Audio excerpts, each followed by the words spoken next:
কুমিল্লার ১৪ গ্রামে আব্দুল করিম নামের এক যুবক নবম শ্রেণীর এক কিশোরীকে নিয়ে উধাও হওয়ার ৪ দিন পর যুবকের বাবা তৈয়ব আলীর ঝুলন্ত লাশ পাওয়া গেছে বাড়ির পাশের গাছে।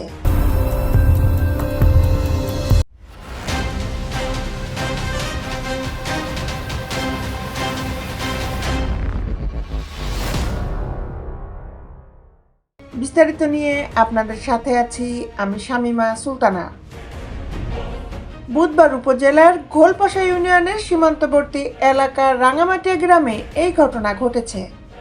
মৃতের পরিবারের দাবি, কিশোরীর পরিবার পরিকল্পিতভাবে হত্যা করে লাশ গাছের সঙ্গে ঝুলিয়ে রেখে গেছেন।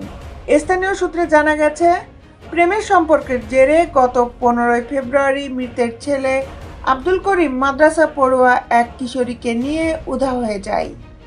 এই ঘটনায় কিশোরীর মা মনোরা বেগম বাদী হয়ে 7 জনের বিরুদ্ধে একটি লিখিত অভিযোগ দায়ের করেন।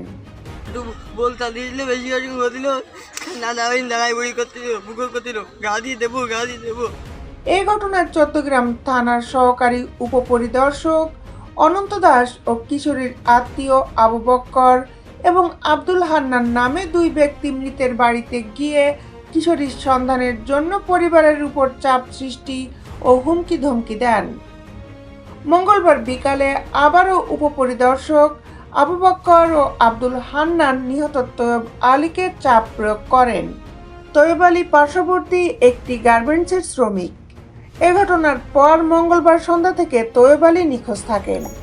পুলিশের ভয়ে বাড়ি ছাড়া হয়ে যান তার স্ত্রী রহিমা বেগম এবং অপর ছেলে মোহাম্মদ রনি। বুধবার ভোরে স্ত্রী রহিমা বেগম বাড়িতে আসেন। এসে তিনি দেখেন বাড়ির পাশের একটি আম গাছের ডালে গামছা দিয়ে তৈয়ব আলীর লাশ ঝুলে আছে। এ সময় তার আর্তচিৎকারে এলাকাবাসী পুলিশকে খবর দিলে পুলিশ এসে লাশ উদ্ধার করে। তৈয়ব আলীর স্ত্রী রহিমা বেগম বলেন, শনিবার ঘটনার পর থেকে পুলিশের সঙ্গে কিশোরীর আত্মীয় স্বজনরাও আমাদের বাড়িতে আসতো এবং তারা আমাদের নানান ধরনের হুমকি ধমকি দিত। মঙ্গলবার বিকালে পুনরায় আমাদের বাড়িতে এসে আমার স্বামীকে শারীরিকভাবে লাঞ্ছিত করেছে। এরপর থেকে আমরা পুলিশের ভয়ে সবাই বাড়ি ছাড়া। সকালে আমি বাড়িতে এসে দেখি আমার স্বামীর লাশ আম গাছের সঙ্গে ঝুলে আছে। এসআই অনন্ত দাস বলেন, আমি কিশোরীকে উদ্ধারের জন্য তৈয়ব আলীদের বাড়িতে একাধিকবার গিয়েছি সত্য, কিন্তু আমি তাকে কোনো প্রকার শারীরিক লাঞ্ছিত কিংবা চাপ প্রয়োগ করিনি। ১৪ গ্রাম থানার ওসি হিলাল উদ্দিন বলেন, বুধবার ভোরে তৈয়ব আলীর ঝুলন্ত লাশ দেখে আমাদের খবর দিলে আমরা লাশ উদ্ধার করে ময়নাতদন্তের জন্য কুমেক হাসপাতালে প্রেরণ করি। মৃতের পরিবার যদি মামলা করতে চায় আমরা তাদের আইনগতভাবে সহায়তা করব। দেশ বিদেশের আপডেট নিউজ পেতে আমাদের সাথেই থাকুন। Justice television, Dhaka.